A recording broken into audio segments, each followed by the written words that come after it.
Nãy bông chết đúng không? Rồi cướp. Chết không? Chết ốc phu.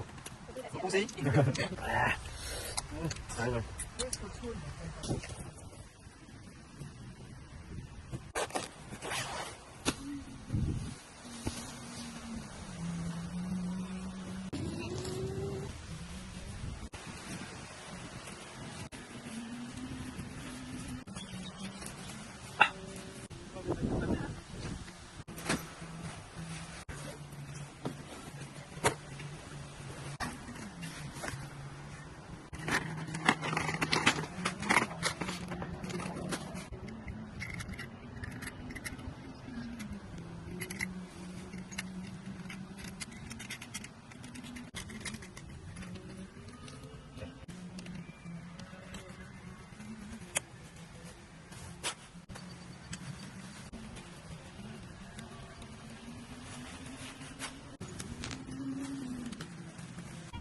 Vào, chị vào.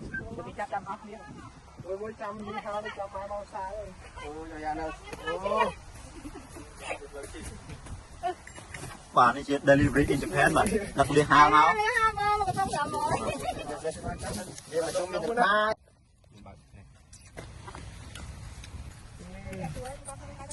Tôi đi ha này, nói cho con người bạn hôm đi ha này. Không thể ơi, nhanh ơi. Tìm trái. Học chị hôm nào lo vậy. Nhanh.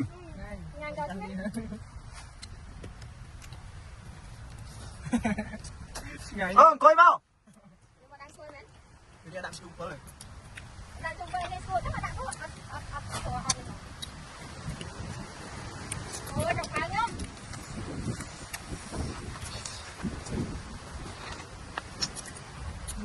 Tôi hao. Cùng hai tay hôm nay. Bà quạt tông đi hai bay cọp à? Ngài nhớ không? Vì sao cái dùng cái được lạnh đó. Anh nào tham mất mới ở chỗ làm ai mình lòng Này rồi.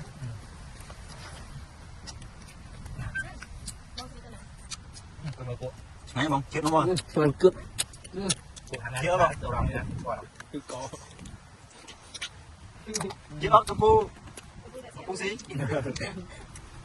Biết.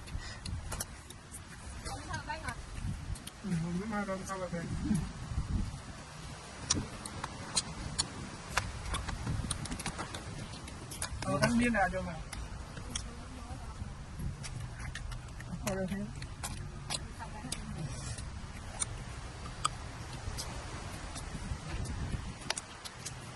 ai là nó cái thứ nhất à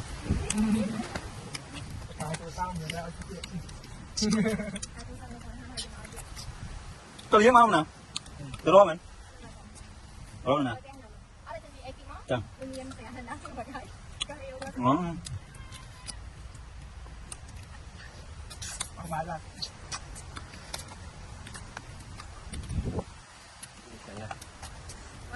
đây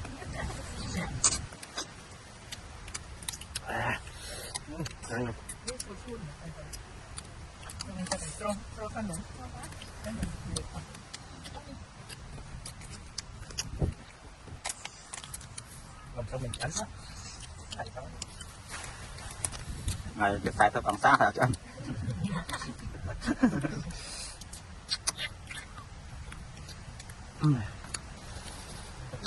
Ui hờ.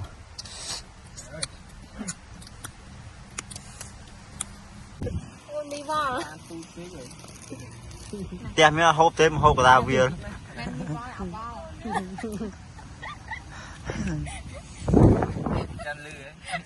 Anh nói chan nhổm.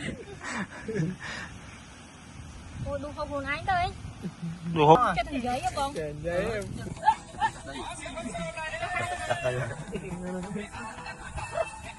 Lúc đây vô, lại mà thích.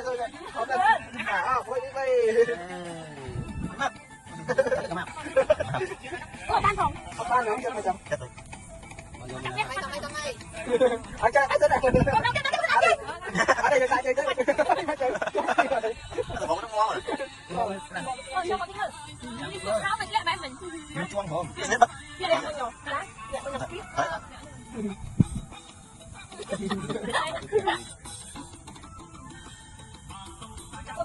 ai có